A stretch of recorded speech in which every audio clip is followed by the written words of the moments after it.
Fox 61 News at 10 starts now. Right now on the News at 10, a weather watch alert for a windswept heavy rain tomorrow afternoon. I'll break down the timing and when the strongest winds will hit. And right now at 10, we are following breaking news. Violence erupts in one Connecticut city. Police called to a convenience store where 3 people were shot. What we know at this hour. Also, state health leaders warn that this could be the worst flu season in several years. Find out why they say this winter could be worse than in past ones. And as Governor Ned Lamont signs an extension to the state's gas tax holiday, find out how a new fee for trucks could impact your wallet. But we start here with a weather watch alert. On this Tuesday evening, some heavy wind and rain coming our way. Thanks for joining us here. I'm Ben Goldman. And I'm Jen Bernstein. We want to get right over to meteorologist Ryan Breton, who has a timing for us of this storm that's happening tomorrow. Yes, hi Jen and Ben. The morning commute, not much of a problem, but the afternoon and evening will be a different story. We have a weather watch alert from noon to 8 o'clock tomorrow for heavy rain, downpours, some strong wind gusts that will come through as well. Expecting a ½ inch to an inch of rain, wind gusts possibly up to 50 miles per hour, which is enough to cause isolated power outages and slow down the evening commute. Here is the storm system right now. Actually, some snow on the north end. We won't get into that. And there's severe weather on the southern end. So there's a lot of energy and moisture with this storm. And for us, it will translate into a windswept heavy rain, a wind advisory up for the entire state beginning at 11 o'clock tomorrow morning. So your morning commute, aside from just a little bit of drizzle, will be dry. The heavy rain holds off until well after then, but the evening commute will feature a windswept heavy rain, especially the early part of the commute, 4 or 5 o'clock, pretty widespread heavy rain throughout the state. This is the map at 6 in the morning. A lot of clouds out there. It's cloudy by 9 with showers developing in western Connecticut. Noontime, rain in the western half of the state, still mainly dry to the east. Look at the temperatures getting up close to 60 with that gusty southerly wind as the heavy rain comes through, and the heavy rain will be accompanied by those gusty winds, which could cause some power outages. I'll be back to talk more about how strong the winds will get and the weather that follows this storm in just a little while. All right, thank you, Ryan. And we are following breaking news right now tonight in Waterbury, where police are investigating 3 people who are in the hospital after a shooting that happened. Fox 61's Brent Harden joining us in the Breaking News Center tonight with what we're learning. Brent. Yeah, Jen and Ben, this happened at a convenience store on West Main Street this afternoon. Police say they were called to Otto's convenience store and smoke shop at around 4:30. Officers found 3 men with gunshot wounds at the scene. Those men were rushed to hospitals. Right now, we have not heard their conditions. Bullet holes were seen in some of the store's windows as well as investigators took pictures of that scene.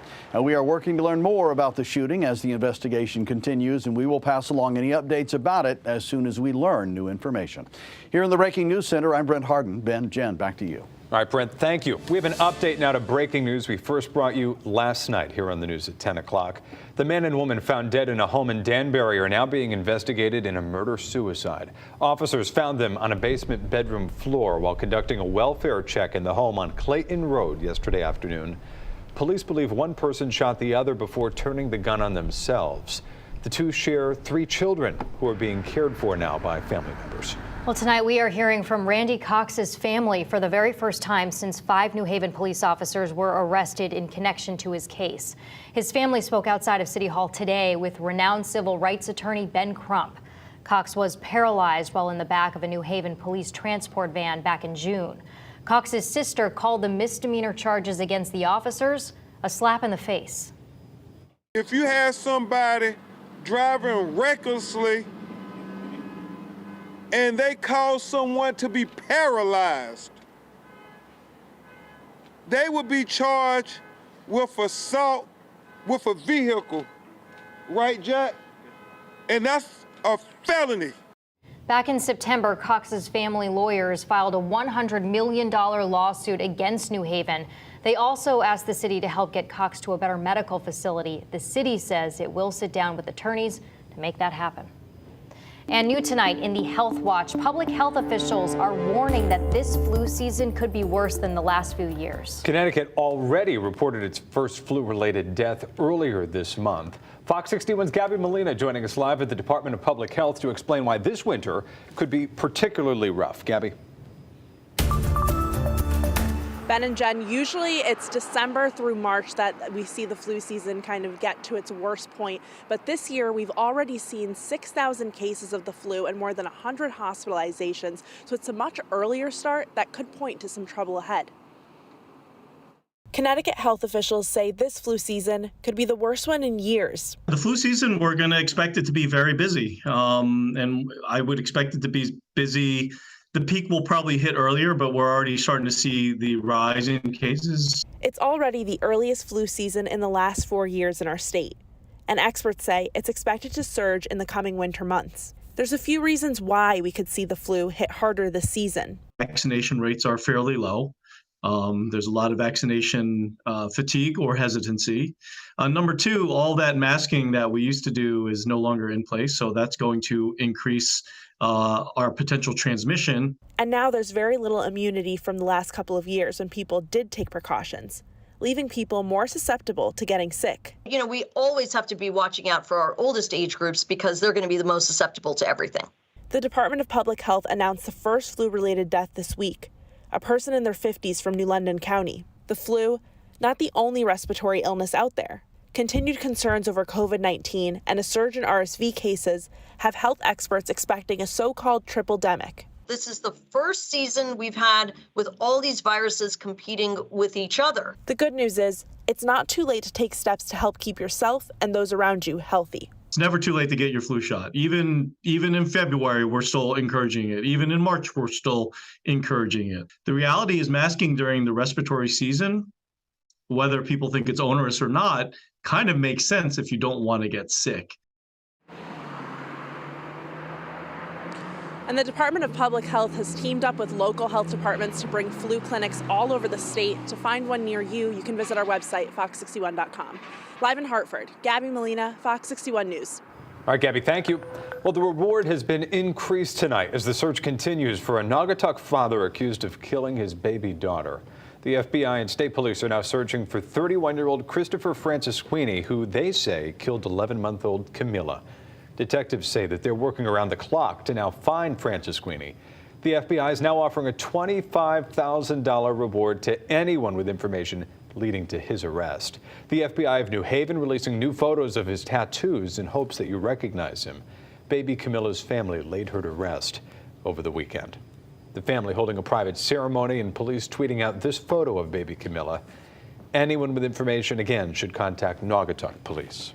The 17-year-old charged in connection to a noose found in a Hebron high school was in court today. State police are charging the Ram High School student for hanging that noose inside of the school's boys' locker room. He's also charged with breach of peace.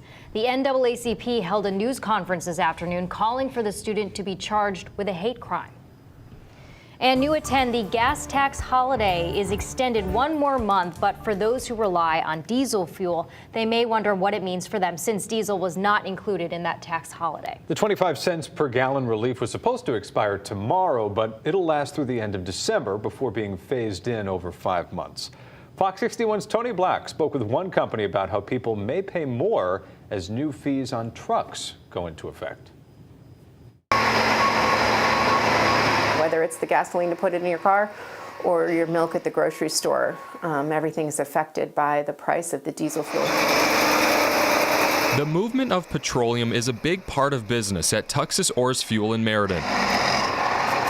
The average price of diesel in the state costs $2 more than regular gas. Vice President Kate Childs says the high cost to fill these trucks means you are paying for it. It's definitely a large enough increase that it's being passed along. The 25 cents state gas tax on regular fuel has been lifted since April, and it will stay that way through the end of the year. But this cost-saving effort has never included relief for diesel. With the state extending the gas tax holiday Tuesday, Child says it may not be the bright spot people are looking for. It sounds great that you're forgiving the gasoline tax, but then turn around on the other side, you're increasing diesel taxes. Starting January 1st, a new highway use fee will be imposed on certain heavy carriers like trucks, up to 17.5 cents per mile. Child says that will impact consumers because it's too big of a number for companies like hers to absorb on their own.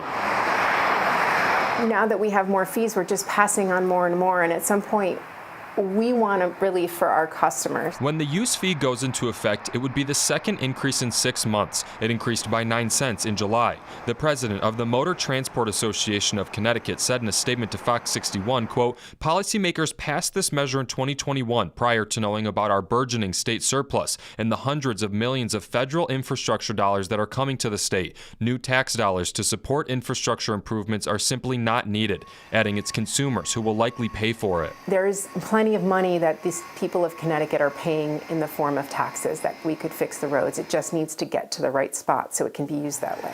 Fox 61 reached out to the governor's office and Department of Revenue Services for comment and did not hear back. In Meriden, Tony Black, Fox 61 News.